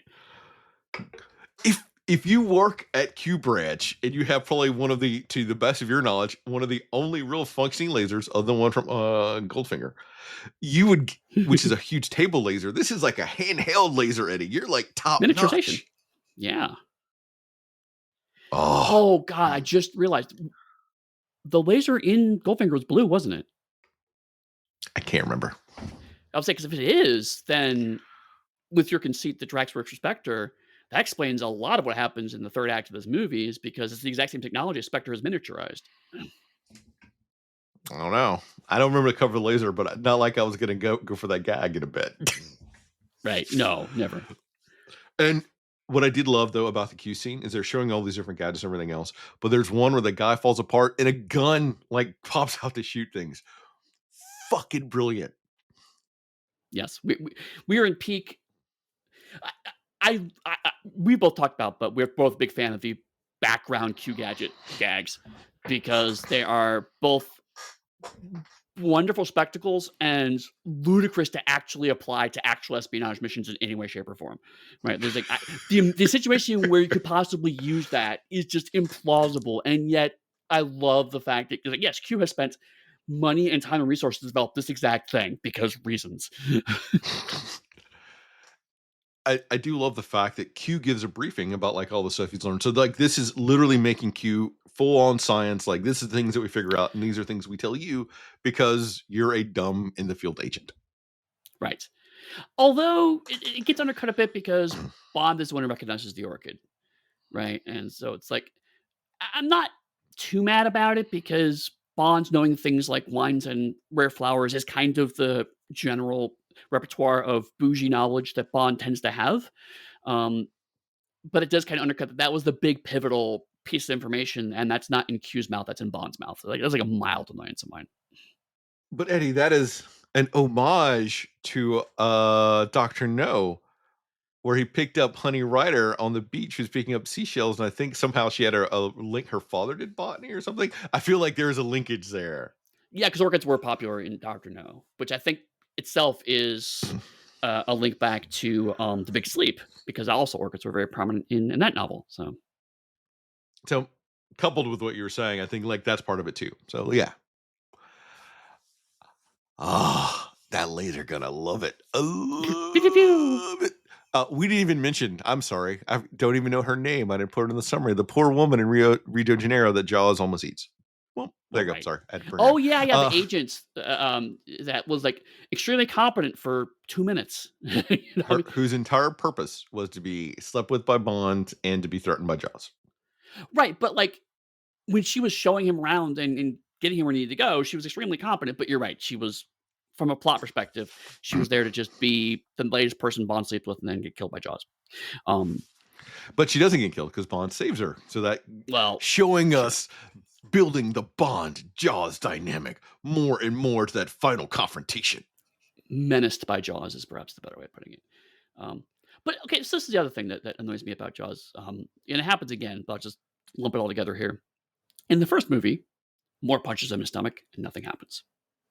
This is his second met Jaws again. But I will give the fact that maybe people haven't seen the previous movies, so they have to reestablish that Bond punches Jaws in the stomach and nothing happens. Except he does it 2 more times in the movie. You're like, at what point in time does Bond realize, hey, maybe I shouldn't punch this guy in the stomach because it's just going to hurt my hand? Because that happens every time I punch Jaws in the stomach. Well, I guess spoiler, he learns to hit him somewhere else because where else are you going to punch him? You can't punch him in the face. So if stomach doesn't work, it I know. takes him It's a while to figure out his fighting technique against Jaws. Bond which is travels to the kick him in the Amazon River, balls. travels the Amazon River, and comes under attack from Drax's forces, led by Jaws, but eventually locates a base after a harrowing escape with a hang glider. But captured by Oh, Jaws, Bond is jeez. taken to Drax and witnesses 4 Moonraker shuttles lifting off. Drax explains that he stole back the lone shuttle because one of his others had a default. Bond and Goodhead are locked in a room under the launch platform and narrowly escape being incinerated by the exhaust from Moonraker 5, which is carrying Drax, and then pose as pilots on Moonraker 6. The shuttle docks with Drax's space station, hidden from radar by a cloaking device that they stole from a bird of prey. So, okay, I just wanna note, that 'cause I looked this up because I was curious. It costs, on average, nearly $444 million to build one space shuttle. Yeah. This motherfucker has 7. Because he dedicates his time and resources to that, Eddie. And if you have a manufacturing space shuttle plant, I assume it's cheaper because mass production, right? Isn't that how mass production works? Well, as long as you have it all in the US, you don't have to worry about tariffs, then it's cheaper to make space shuttles in the US. Yeah, of course. Oh god. Oh, But yeah, this Americans. guy has spent nearly $4 billion purely on the space shuttles. Let's not talk about anything else that we see in this movie, just on the space shuttles. Eddie, they literally admit earlier in the movie that he is funding the space program. There's a Stein in Right. here. That's where you have that's why he has all these women out doing calisthenics when Bond gets his tour. And she says he funds the space program. Shots of beautiful, beautiful women in scantily clad. I can't remember that scene, but they're definitely scantily clad at this Tightly secret clad, Amazon definitely. base. Right. Which reminds me of a side note. The weird accidental feminism of the Bond movies, where it's like, you know, this guy has funded a space program entirely by women, which like in '77 would have been staggeringly forward thinking, right? He's hiring women of all different nationalities and ethnicities as a staggeringly diverse program, but it's only because it's an excuse to put as many beautiful women on the screen as possible. So not as great a win as it would otherwise seem to be. Well, that's part of the problematic history of Bond because it goes all throughout it. Even if we go back to From Russia with Love, how Mhm. Spectre had like their chain of commands, and I forgot her name now because I only remember Frau Blubrissina from Austin Powers, who's a riff Uh, on her, but she was a huge ass threat to Bond. And in the oh, books, she kills Rosa Bond. Klebb. Yes. Yeah, Woman, awesome, super powerful and yeah. strong. But from how she's portrayed and everything else, and constantly throughout the films are doing it. So it's so I can't compliment it. I can deride it, but at the same time, I question that because it's doing something, but it's not doing anything right. Right, exactly. It is the epitome of making a good decision for absolutely every wrong reason. Right. Yeah. Ugh. Just how Goodhead is a CIA agent, astronaut, and scientist. And not the best fighter because Right, she tried to hit Jaws and Jaws went away with you. And this right. will give you kudos for yours is that we get Triple X actually got a few hits in on Yep, right, Jaws. right. But Triple X couldn't do any of the stuff that Goodhead could do. No, yeah, like I said, Triple X is very much meant to be a mirror to Bonds, Mm. whereas Goodhead's more. I don't want to say Watson because that's not a good example. She's a counterpart to Bond. She's providing skills and knowledge that Bond doesn't always possess. Or Triple X is meant to be the same skills that Bond more or less possesses, but in the end, not quite as good as Bond is because it's Bond's film. Yeah. Since we are here now, and I was going to ask before, so we do know that Lois Childs was originally the person they wanted to be Triple X, but they couldn't get her. So how do you think Lois Childs would have done in the role of Triple X? I think if she could have gotten the action down, she would have been a lot better. I do agree. She is just would have been a better actress. As much as I've been poking fun at Goodhead, there was way more chemistry between Moore and her than there was between Bond and Triple X in the previous movie. If you were 009 and you had to team up Yeah. with either Triple X or Goodhead, which one would you want to team up with, and what would be your primary mission? 3-word It, mission. well, I mean, it would depend on the mission, right? I mean, if mission was defeat Jaws again, there's your 3 words. I'm going to want Triple X with me. Okay. You know? Interesting. I forgot where it was now. So they make it to space. But actually, before we get to space, I really appreciate the technical prowess of making a control room set that completely retracts seamlessly into the floor and a massive set to boot, right? That is just visually intensely impressive. Why would you put a control room underneath where the blasters for your rocket are going to go? Limited space. No, that's just not true. This ma- the only answer I will accept is we had a whole separate building plan, but I spent $444 million on the 7th space shuttle I absolutely had to have. So we're like, could you imagine? Okay, hey, we just need you to do all these controls right here. It's like, isn't that directly under the space shuttle? It's like, yeah, but the odds of that happening are like almost 0%. It's like, I would really want that to be 0%. I would really, really appreciate that was a 0% chance, not an almost 0%. No. It will almost never happen. It's like, but okay, look, it's just because we want to make a death trap. Okay, it's just because we want to make it a death trap. Anything else? Okay, no, that's it. That's one nothing. Whew. After sinking aboard the Death Star, Bond and Goodhead disable the radar jamming cloaking device. The United States military sends a company of Space Marines, decades before SpaceX existed, Literally Space Marines. aboard another shuttle to intercept the now visible space station. Jaws captures Goodhead and Bond again, to whom Drax reveals his plan to destroy humanity by launching 50 globes that would disperse the nerve gas into the Earth's atmosphere. Drax has transported several dozen genetically perfect young men and women of varying races to the space station and shuttles. They will live there until Earth was safe again for human life, with their descendants being a new master race. Exterminate! Bond and Dolly persuade Jaws to switch allegiances by getting Drax to admit that anyone not measuring up to his physical standards, including Jaws and Dolly, would be exterminated.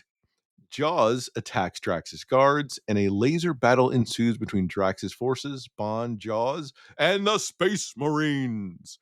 Drax's forces are defeated as the station is destroyed, while Bond shoots and ejects Drax into space. Bond and Goodhead use Drax's laser armed Moonraker 5 to destroy two of the globes. The third globe, Bond has to switch off the targeting device and use the Force to destroy and return to Earth. Jaws and Dolly, who ejected themselves into one of Drax's escape pods, are recovered by the Marines. Normal Marines, not Space Marines. Bond superiors get a video feed of Moonraker 5 and are shocked to see Bond and Goodhead making love in space. And they ask, "What are you doing?" And Q says, "Sir, I think he's attempting re-entry." Re-entry. And Okay. So let me start by saying it was actually before this chunk. It was the first time Drax had captured them and was explaining his plan that I stopped watching because we kind of glossed over is there are long chunks of this last half of the movie that are just Bond and Goodhead staring into space while someone rattles off shit over an intercom for 5 fucking minutes. So you're not wrong, but I'm gonna say that is true. Not just space, but this movie and the last movie have a tendency to linger about Yes. 15% longer than they should. Yes. And I want Um, to even specifically like I'm taking a jump back before you go on to a more sure. pertinent point. The dog scene with them running after her in the woods is too long. Like Agreed. that's a Yeah. perfect example of it. Right. Um, watching this analytically, uh, I got over that because I was thinking of other non-Star Wars movies around this time period and how science fiction treated and science fiction movies this time, late 70s, did a lot of this. The most infamous example is Star Trek: The Motion Picture, where they spend 65 million years looking at the Enterprise in space. Entire epochs go by before it's like, okay, we get it, it's the Enterprise. But even 2001, Close Encounters of the Third Kind, there are long stretches of just look at this cool set we made, or look at this bizarre concept. That was very much just a staple of 70s direction in Yeah. science fiction. So looking at it analytically, it's like, okay, I see why they did this now because it's the look at this amazing set. Look at how scientific and cool it is because that's a thing that science fiction fans at the time really enjoyed, or at least they thought really enjoyed. Um, but it does go to the rest of the movie too. I mean, the whole movie is almost exactly 2 hours long, and it feels like it's just reaching a very specific runtime. Yeah. I think if it had been 15 minutes shorter, Right. it would have been the Which sweet spot. means I missed the bullshit of Space Marines the first time around, and I feel like if I had watched the first time around, I would have a much different opinion of this film. Because at this point, because if you watch the movie and stop where I stopped, it's like, man, it's just kind of just a dull caper, right? And then this point in time, it's like, no, this movie desperately wants to be a science fiction film so badly, and it's all shoved in this last like 20 minutes of film. I love it. I love it so much. It's so daft. Oh, I don't even know where to start because this is the last piece of. Okay. Drax's master plan. Oh, oh. All right. I'm gonna get started there. You know what? I'm going to my full wrap up, Eddie. Fuck that. Okay. Well, The okay. reason. Go ahead. Anything you want to touch on with this before I do this? Well, I had actually little specific things I want to poke at, but if you're going to go to your wrap up, I can roll it all into No, I that. can wait. I can Okay. instead pull back and say, how many times can we capture Goodhead and Bond in one film? As many times as And you can do it in a Doctor Who serial. it is the It's sheer number ridiculous. of it is utterly ridiculous. Right. And we Um, talked a lot about them homaging to Star Wars. This movie wants to be Star Wars. oh, Like God, the yes. cloaking device, how they snuck aboard the ship, how they turned off the device to make the ship thing. And it's just all over. And I love it. I do love it. I love it so much, Eddie. In my soul, I love it. So, like, here's the one other thing about this section that I love slash hate is the fact is the pure spy-fi nature of it. It's actually a really good example to look at what differentiates spy-fi from science fiction. Science fiction tries to explain unusual concepts through either plausible science that we haven't quite achieved yet or pure technobabble. That's where the concept comes from. It's like, this is just made up science that to explain this, or something is reasonably approaching science. Spy-fi tends to focus on the former approach, but is written by people who aren't necessarily science fiction writers, and so they use words badly. A common example I would point to of this trope, although it's not spy-fi, but this trope in Marvel Comics, is how Stan Lee thought everything was fucking magnetism, right? Magnetism does everything, and people could be magnetized to objects. That's how magnetism works, right? It's like, no, Stan, that is not even remotely how magnetism works. In this movie, it is the radar jamming cloaking device, because radar works by sound. And you know what infamously does not travel in space? Oh god. So that doesn't work. The fact that Drax has funded this space program in the United States, which means either A, Drax has also funded Space Marines, which is hilarious, or B, the US government separately has spent a ton of money in the off chance they might need Space Marines, which is hilarious for different reasons, especially in a world Ah. where the Space Force actually exists.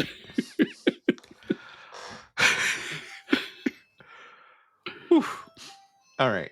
If you want to go there, so if Drax, where do Drax's shuttles launch from? Are they launched from the Amazon? I think is what we established. I think. Well, that's a good point because like he's based in If California. Well, okay, he's based in California, but they were flying a shuttle somewhere else. So it may have been they're built in California, but then they use those planes to shuttle them to the Amazon, right? the start of the film though is he loaned it to the UK and that they were flying back to America with the shuttle, but everything Oh, happens like right, in the Amazon, so they had to right. launch from the Amazon. So why is he building shuttles in the US to then transport them somehow without the US government knowing to the Amazon to then launch them Does into space? does that mean he has fake shuttles in the U.S. to distract people from his secret space shuttles in the Amazon?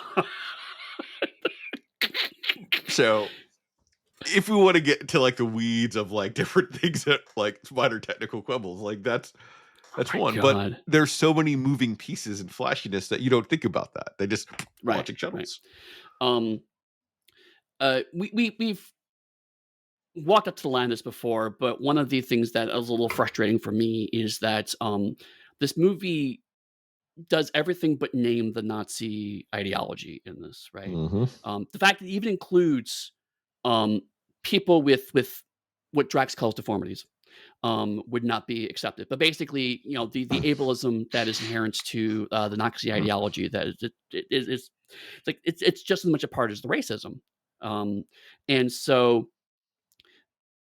it's a bit weird because obviously they cast multiculturally for all of the women in there, but then like that's part of his master race. So like it's like blunting the message there, but then it brings up other pieces. So it's a weird kind of mix of like what is Drax's actual horrific problem here? It's just kind of like I don't know, it's generic. Let's just throw master race out there and that's good enough. Um, So it's a bit odd because like it Yeah. walks to the line of the genuinely horrible viewpoints, but then either doesn't stick the landing or doesn't muddy them enough to divorce itself from those same viewpoints. It's a bit odd. Yeah. But this isn't a film that wants to deal with that. They just want to throw it out so then you get a glimpse of it enough to say, all right, this is what this could mean. And then they move quickly past it. Right. It's frustrating to me because ableism is basically engendering a face turn for Jaws. And while intellectually I appreciate that, of like, yeah, no, fuck ableist bastards who want to kill people just because they're disabled. I'm all for that. You absolutely turn against your master and overthrow him because he wants to exterminate you. Cool plan. Um, and the fact that people who wear glasses are just as much a part of that. Great. Let's go into that. Except for you're right, the movie has no interest in digging into any of this.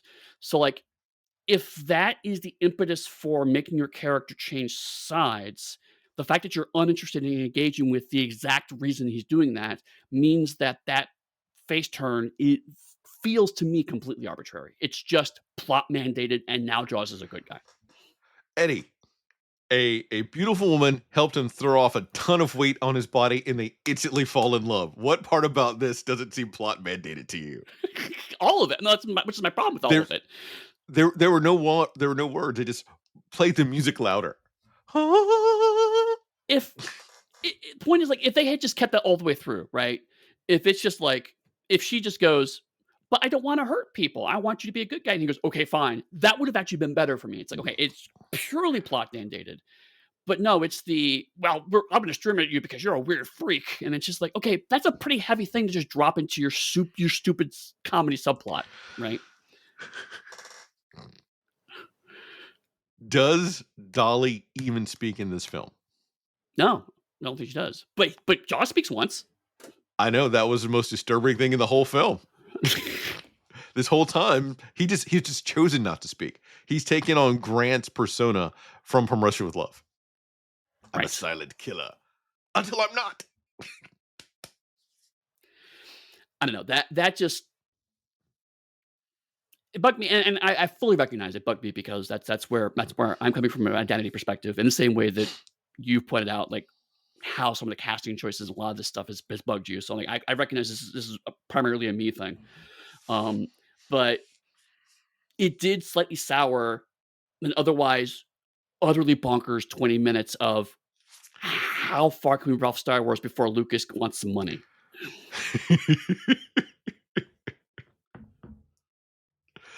Oh god. All right. Anything else before we do wrap up? I didn't even make a joke about asking if it's Star Wars, Flash, or Flesh Gordon. Um, Oh, Flesh Gordon, Jesus, that's a movie. Um, I put I deep mean, cuts into these notes, Eddie. can we just acknowledge that the zero gravity is trying really hard, but ultimately isn't great?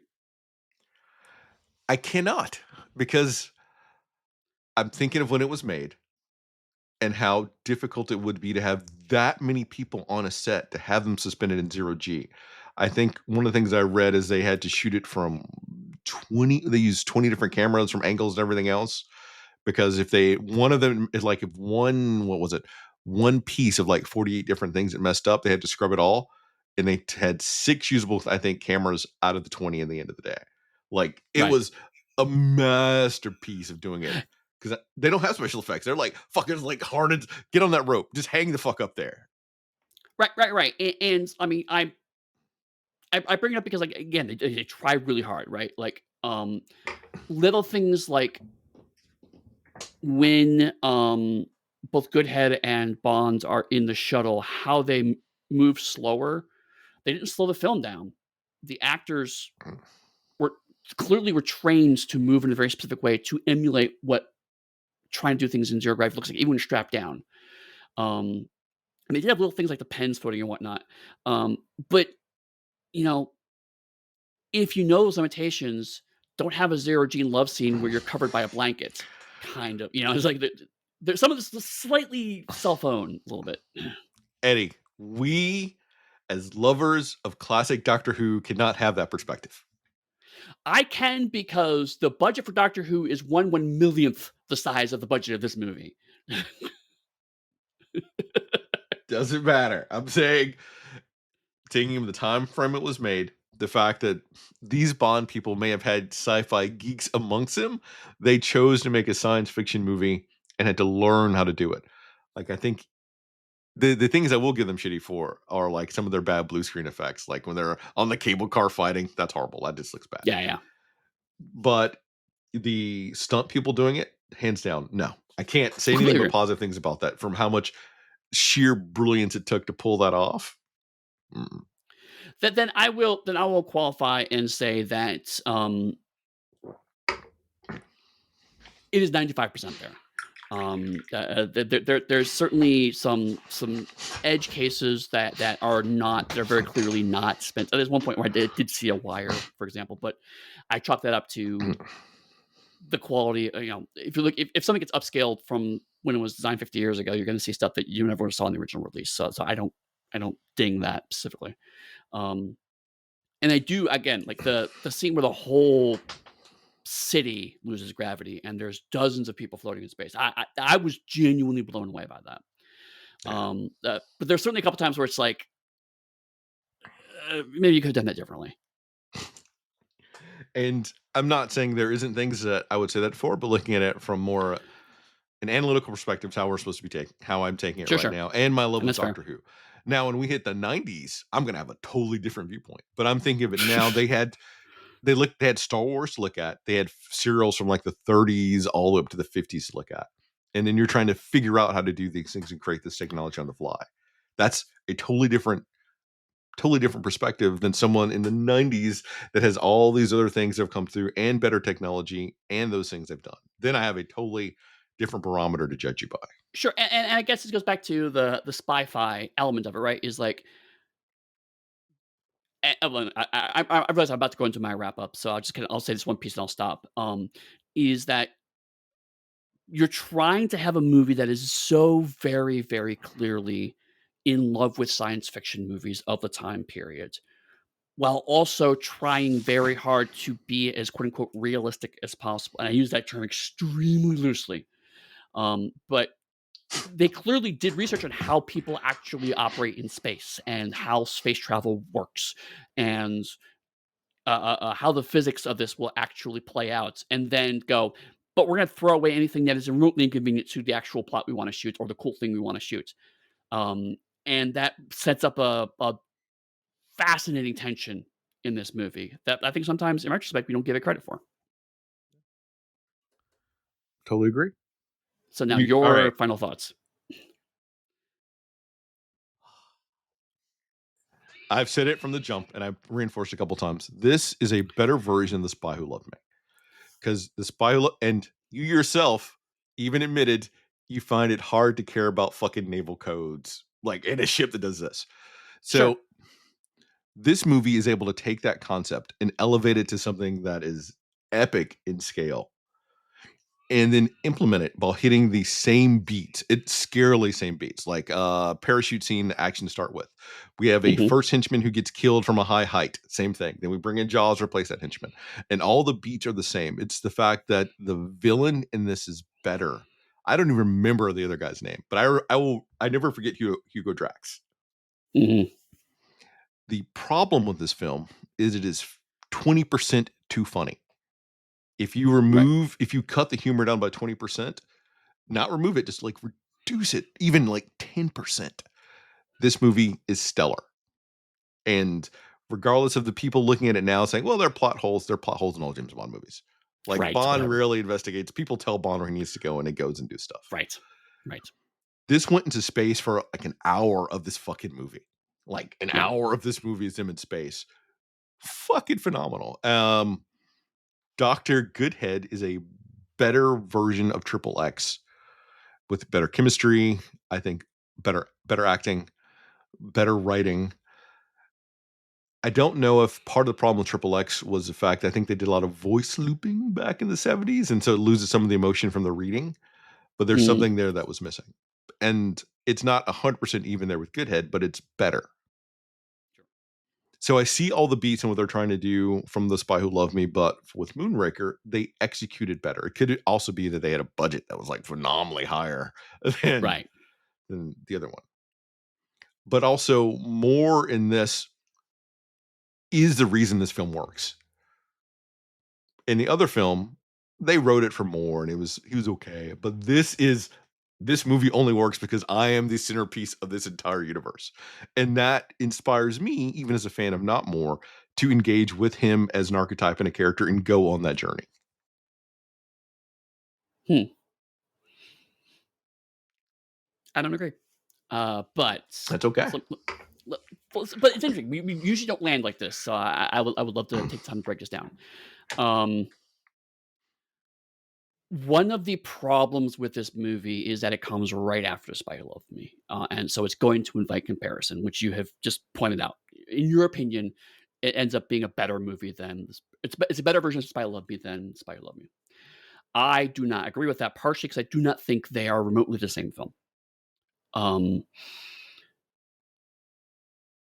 because one thing I am learning as I rewatch these, and again, I've been saying I've been watching these movies also for my own enjoyment, is that in my head there is a Roger Moore era, but I don't think that's true. I think the Roger Moore movies have a wider variety inside of them than I had previously imagined. And watching these movies side by side really shows the dichotomy of how these movies feel so different.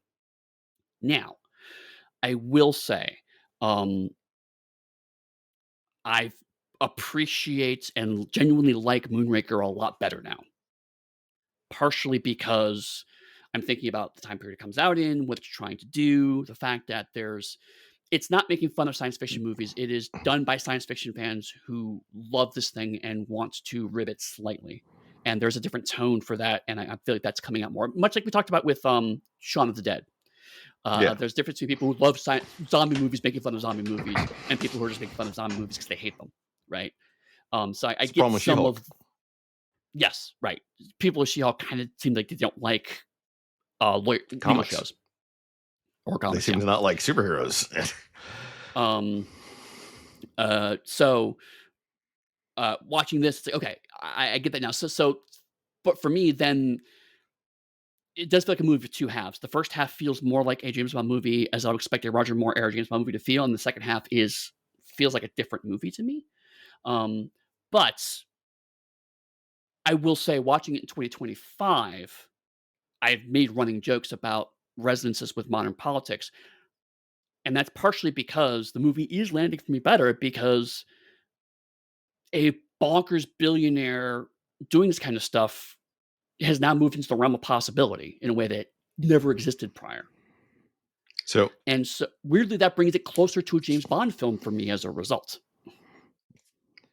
you say they're not remotely the same movie. I'm going to step back to that. Okay. Is that your assertion? Tonally, I feel like they are completely different movies. They are two, we'll say, billionaires Sure. The who plot the each plot have structure is similar. I completely agree. plot structures the same. They have two essential henchmen. Both of Sure. them want to create their own super race. One of them wants to Right. create their super race in an underwater city. One of them wants to Right. create their own super race in space. Sure. No, I Same get all movie that. plots, same movie beats, same movies is what I'm saying. Okay. My argument is Macbeth and Sons of Anarchy have the exact same plot and are completely different. Right. Yes, they have. I can go as far as I can see to you say they have identical plots. These two movies have identical plots. One of them is a spy movie that has some silliness in it.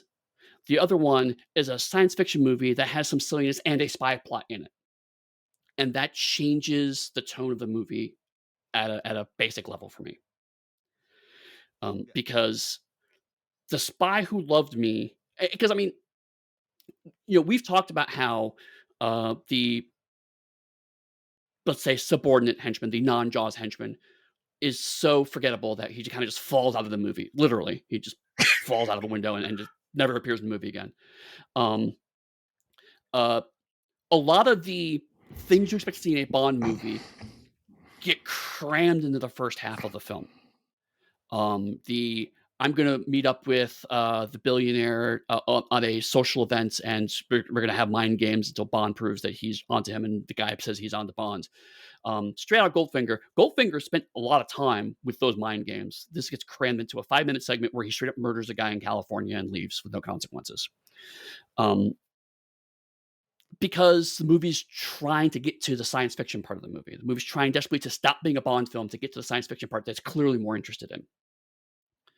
That's my frustration with the movie is that, and again, like I will say, one thing Moonraker proves definitively is that while we are going to continue to reference the Bond formula, it proves that what we believe the Bond formula to be is in no way, shape, or form immutable, which goes back to our core concept for this podcast. The things that we point to say it's the genre, these are tropes, and therefore they are ironclad are all bullshit. And this movie proves it can still be a quote unquote Bond film and also be a science fiction film. Later on, we're going to see Bond films that are also secretly techno thrillers. And we see Bond films that are also secretly, other things. Um, Bond films that are comedies, right? I mean, Bond can be more than just a Bond film, and this movie definitively proves that. I cannot look at this film and say it is not a Bond film.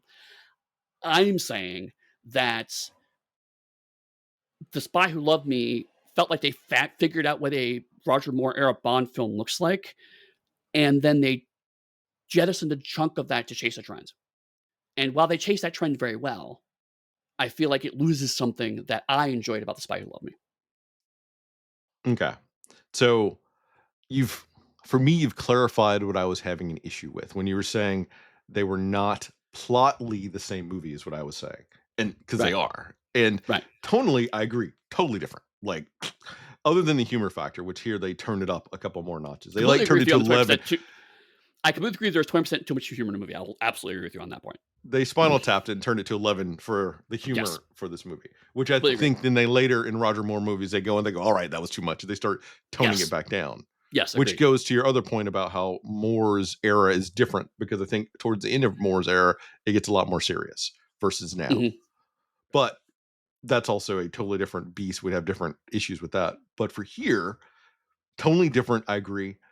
The thing is, even The Spy Who Loved Me is more sci-fi than it is spy-fi with the underwater submarine, the rocket launcher that shoots out from it, the underwater base. So there's a lot of the sci-fi there too. The only thing is, this Sure. movie turns everything, Spinal Tap again, just turns everything to 11. That's the big difference. And I'm saying for me, tonally, they're different, but I can see the connection and the move to this. It's kind of the move from Russia with Love to Goldfinger, where they went, fuck, Goldfinger needs to be up here to get more people to come in. So, maybe it sounds like what I'm hearing then is that we both agree this movie cranked everything to 11. It's just which pieces it cranked to 11, we're disagreeing on whether we like them or not. Correct. And for Okay, me, as a huge fan of like sci-fi, and I really love Star Wars, it appealed to me, which Broccoli's idea was like, we can get science fiction fans to come watch Bond movies. And I enjoy this more. So you know what? Broccoli was right. sure. Um, for me, I guess for me, because I agree with you. We brought up Spy-Fi in Goldfinger because there's going to be a continued trend upwards, particularly through Roger Moore, of it's just science fiction. It's the difference is that in Spy Who Loved Me, it is science fiction pretending to be a spy movie, and this one is just a science fiction movie. I don't mind that. It's just that goes to my original conceit. They're very different movies. They look similar on the surface, but they're actually pretty different because this is just a science fiction movie. The other one's a science fiction movie and spy drag. And so I don't have a problem with either of those films, but to me, while so much of them invite comparison with each other, I think comparing them actually does disservice to both. That's kind of my bigger point. I like Moonraker. I like The Spy Who Loved Me. I don't feel comfortable comparing them to each other, even though they do invite that comparison because they're just doing different things. And this is another point where I think we would disagree is that I think comparing them is part of the point, and it's not saying necessarily Sure. favoritism, but highlighting different aspects of each of them and seeing how they complement and also have a disparity between the other ones, which makes you think more about each of the films themselves, which leads to more conversations like this that are a lot of fun for me. I think Oh, I don't know if you're having as much fun as right now as I oh am, no, but I am. Don't get me wrong. Like I just said, they shouldn't be compared after we just spent 2 hours doing literally that. So I'm not saying like this isn't fun for me to. I'm just talking about from a purely do I enjoy it perspective. The summary part we're talking about.